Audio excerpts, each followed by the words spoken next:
Saravana Bhavan special വെള്ളച്ചട്നീൻ്റെ recipe നോക്കിയാലോ. അപ്പോൾ നമുക്കറിയാം ഇഡ്ഡലിയുടെയും ദോശയുടെയും കൂടെ നല്ല ടേസ്റ്റ് ആയിട്ടുള്ള ഒരു ചട്നി നമ്മൾ ആ ഒരു ചെന്നൈ ഭാഗത്തൊക്കെ പോയി കഴിഞ്ഞാൽ കിട്ടാറുണ്ടല്ലേ. അപ്പോൾ നമുക്കത് എങ്ങനെ ഉണ്ടാക്കുന്നതെന്ന് നോക്കാം. അതുപോലെ തന്നെ വളരെ ടേസ്റ്റിയാണ് ഇത്, വളരെ സിമ്പിളാണ് ഉണ്ടാക്കിയെടുക്കാനും വേണ്ടിയിട്ട്. അപ്പോൾ 2 തരത്തിൽ ഞാനിത് ഉണ്ടാക്കിയെടുക്കുന്നുണ്ട്.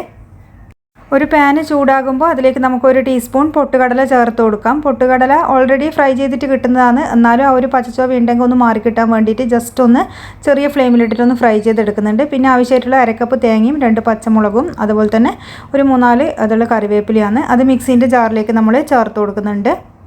ഇനി ഇതിലേക്ക് ഒരു 1/4 കപ്പ് വെള്ളവും കൂടിയും ചേർത്തിട്ട് നമുക്ക് ഇത് തരിതരിപ്പായിട്ട് അരച്ചെടുത്ത് കൊണ്ടുവരാം. അതിലേക്ക് ആവശ്യത്തിനുള്ള ഉപ്പും ചേർത്ത് കൊടുക്കുന്നുണ്ട്.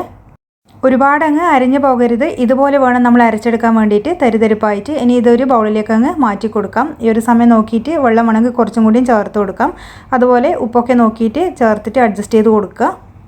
വളരെ സിമ്പിളല്ലേ ഇത് ഉണ്ടാക്കിയെടുക്കാൻ. ഇനി നമുക്കിത് ലാസ്റ്റ് ഇതിലേക്കൊന്ന് താളിച്ചൊഴിക്കാനുണ്ട്. അതിലേക്ക് നമുക്കൊരു എള്ളെണ്ണയാണ് ചേർത്ത് കൊടുക്കുന്നത്.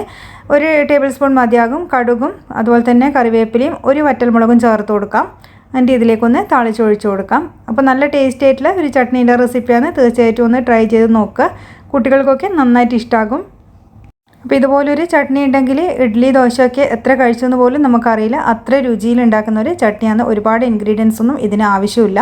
ഇനിയിപ്പോൾ നമ്മൾ നോക്കുന്നത് രണ്ടാമത്തെ ഒരു റെസിപ്പിയാണ്. അപ്പോൾ ഒരു 1/4 കപ്പ് തേങ്ങ മിക്സിൻ്റെ ജാറിൽ ഇട്ട് കൊടുക്കുക. അതിലേക്ക് ആവശ്യത്തിനുള്ള ഉപ്പും 2 പച്ചമുളകും 1 വെളുത്തുള്ളിയും 2-3 കുഞ്ഞുള്ളിയും പിന്നെ അതുപോലെ ഒരു നുള്ളു ജീരകവും ഇഞ്ചി ഒരു ചെറിയ കഷ്ണം അതുപോലെ ഒരു 5-6 കാഷ്യൂനട്ടും എടുത്തിട്ടുണ്ട്. അപ്പോൾ കാഷ്യൂനട്ടിന് പകരം നിങ്ങൾക്ക് പൊട്ടുകടല ഉണ്ടെങ്കിലും ചേർത്ത് കൊടുക്കാം. അതുപോലെ 1 ടീസ്പൂൺ മല്ലിച്ചപ്പ് ചേർക്കുന്നുണ്ട്. ഇനി ഇതിലേക്ക് വെള്ളത്തിന് പകരം പശുവും പാൽ ചേർത്തിട്ട് അരച്ചെടുക്കുന്നത്. നേരത്തെ അരച്ച പോലെ തന്നെ തരിതരിപ്പായിട്ട് വേണം നമ്മളിത് അരച്ചെടുക്കാൻ. പിന്നെ കടുകും കറിവേപ്പിലയും വറ്റൽമുളകും നമുക്ക് വെള്ളെണ്ണയിൽ ഒന്ന് വറുത്തിട്ട് കൊടുക്കാം. അപ്പോൾ ഇത്രയേ ഉള്ളൂ. വളരെ രുചികരമായ രണ്ടാമത്തെ റെസിപ്പിയും റെഡിയായി. രണ്ടും ഒരുപോലെ തന്നെ നല്ല രുചികരമായിട്ടുള്ള അധികം സ്പൈസി അല്ലാത്ത ഒരു ചട്നിയാണ്. അപ്പോൾ തീർച്ചയായിട്ടും ഒന്ന് ട്രൈ ചെയ്ത് നോക്കിയിട്ട് കമൻറ്റ് ബോക്സിൽ ഫീഡ്ബാക്ക് പറയാൻ മറക്കല്ലേ.